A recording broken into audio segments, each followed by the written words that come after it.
اهلا بيكم. معاكم فاروق وفيديو جديد على قناة توب 5، القناة المتخصصة في ترشيحات الافلام والمسلسلات. الفضاء من المواضيع اللي اهتموا بيها المؤلفين كتير جدا في الافلام وفي السينما، لانها بيئة خصبة جدا صراحة للخيال العلمي، مكان واسع جدا المعلومات عنه مش كتير، التجارب اللي فيه ما بتخلصش. ده اللي خلى خيال المؤلف يسرح في الافلام دي، والصراحة كان السرحان ده حلو جدا لانه خرج لنا افلام روعة في تاريخ السينما. الافلام اللي وقت انتاجها كانت خيال علمي، احداث كتيرة منها دلوقتي ومفاهيم خيالية بقت بعد سنين حقيقة فعلا، وده اللي بيخلينا دايما بنفتكر الافلام دي. وعشان كده احنا النهارده جبنا لكم افضل 5 افلام اتكلموا عن الفضاء في تاريخ السينما، حلقة مميزة جدا جدا. ويلا بينا نبدأ حلقة النهارده. في المركز الخامس معانا فيلم أبولو 13، واحد من أشهر الأفلام اللي اتكلمت عن الفضاء.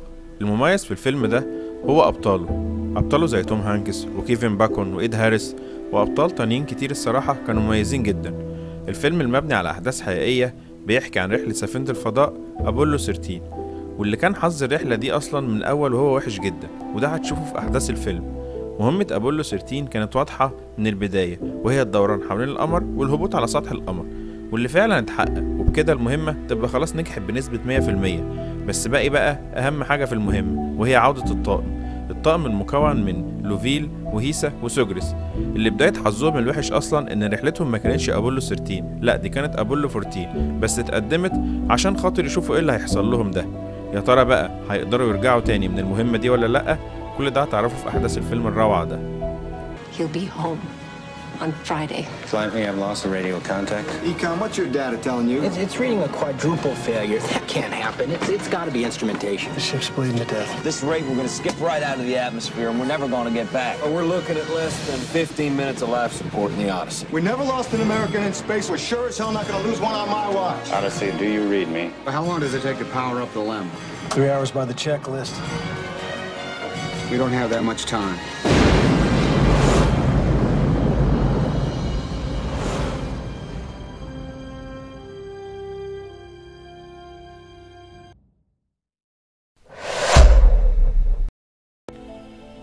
في المركز الرابع اخترنا فيلم مختلف شوية عن أغلب أفلام الفضاء. في العادي في أفلام الفضاء إن الإنسان هو اللي بيروح الفضاء عشان يكتشف، وأفلام تانية اتكلمت عن غزو الفضاء للأرض عشان تدمرها.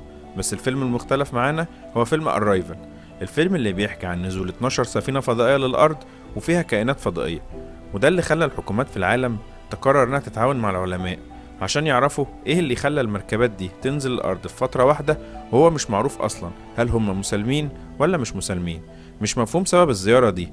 وده اللي خلى أمريكا تقرر إنها تكلف فريق مكون من علماء ومعاهم الدكتورة لويس بانكس عشان تتعاون مع الفريق المتكلف ده عشان تشوف وتقدر تتواصل مع المركبات دي ازاي. يا ترى بقى هتنجح في التواصل ده ولا لأ؟ وايه سبب نزول المركبات دي للأرض؟ كل ده هتعرفه في أحداث الفيلم الروعة ده، اللي لو ما شفتوش صدقني لازم تشوفه. Need to make sure that they understand the difference between a weapon and a tool.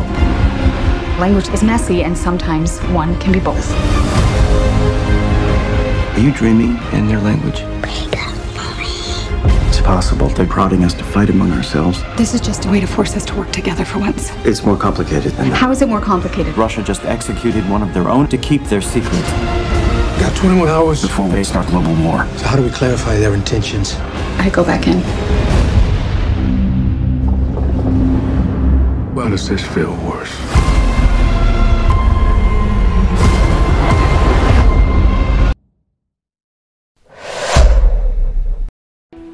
في المركز الثالث اخترنا أكتر أفلام الفضاء إثارة وتشويق، وهو فيلم مون، الفيلم اللي بيحكي عن رائد الفضاء سام بيل، اللي عنده مهمة محددة في الفضاء في أبعد مكان في القمر، مهمة مدتها 3 سنين، والمهمة دي بتكون عبارة عن إرسال طرود من المواد اللي موجودة على سطح القمر، المواد اللي بتساعد في تقليل مشاكل الطاقة اللي موجودة على كوكب الأرض.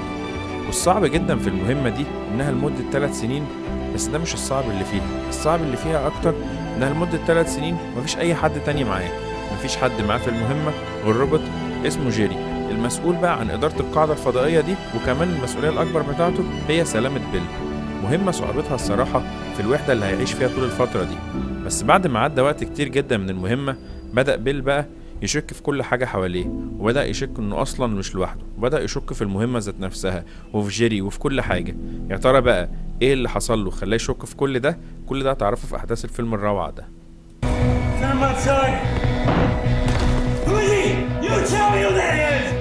Perhaps you're imagining things. What's going on? Where did he come from? Why does he look like me?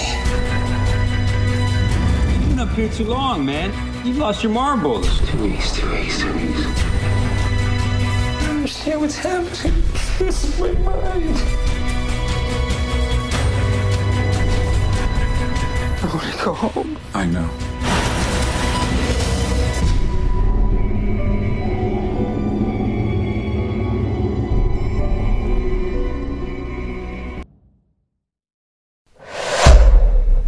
في المركز الثاني معنا واحد من أجمل أفلام الفضاء، وهو فيلم المريخي. الفيلم المقتبس عن رواية بنفس اسم الفيلم، وبيحكي الفيلم عن رائد الفضاء مارك ويتني. وده رائد فضاء كان ضمن فريق مكلف بمهمة في المريخ، وفي أثناء المهمة دي اتعرض الفريق لمشكلة كبيرة جدا، وبقى لازم قدامهم دلوقتي مفيش حل غير ان هم يغادروا المريخ في الحال. بس المشكلة بقى ان الفريق لما رجع لقى نفسه ان هو نسي فرد من افراد الفريق، وهو مارك ويتني اللي كانوا فاكرين انه مات في اثناء المشكلة اللي حصلت للبعثة. مارك اللي لقى نفسه لوحده في كوكب المريخ، وده اللي خلاه ما بقاش قدامه غير ان هو يستخدم اقصى طاقة عنده واقصى ذكاء ممكن عشان يقدر بس يفضل عايش لحد ما يلاقي اي طريقة يقدر يتواصل بيها مع وكالة ناسا عشان يعرفوا بقى يحددوا مصيره وايه اللي هيحصل له. يا ترى بقى هيقدر يتأقلم في المريخ ويقدر يرجع الارض تاني ولا لا؟ كل ده هتعرفه في احداث الفيلم الروعة ده. No. So. NASA rejected the mission. So, if we do this?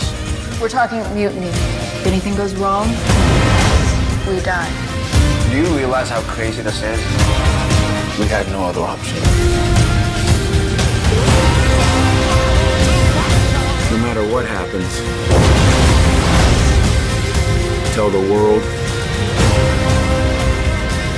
tell my family that I never stop fighting to make it home.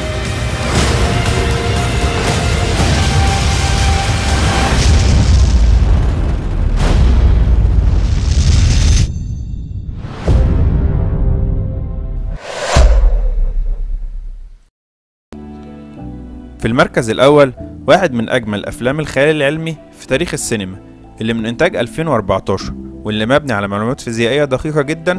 الفيلم اللي بيحكي عن قصة رائد الفضاء السابق لوكالة ناسا المهندس كوبر، اللي بعد ما قفلت الحكومة وكالة ناسا بيقعد في البيت وبيتجه للزراعة مع عيلته الصغيرة، أولاده توم ومورف وجدهم اللي عايشين معاه في بيته وسط مزرعة كبيرة جدا. التغيرات المناخية قاسية جدا، وإفراط سكان الأرض في الاستهلاك أدى لانتشار آفات بتهدد المحاصيل الزراعية عشان تبقى فرصة الحياة على كوكب الأرض مستحيلة.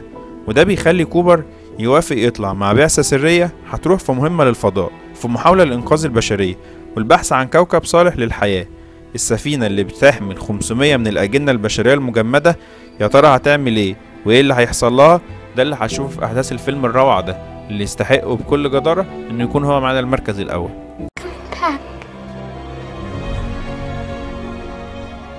I'm coming back.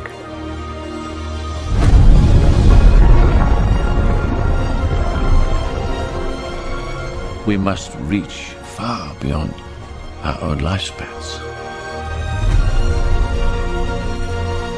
We must think not as individuals, but as a species. We must confront the reality of interstellar travel. Murph, I love you forever.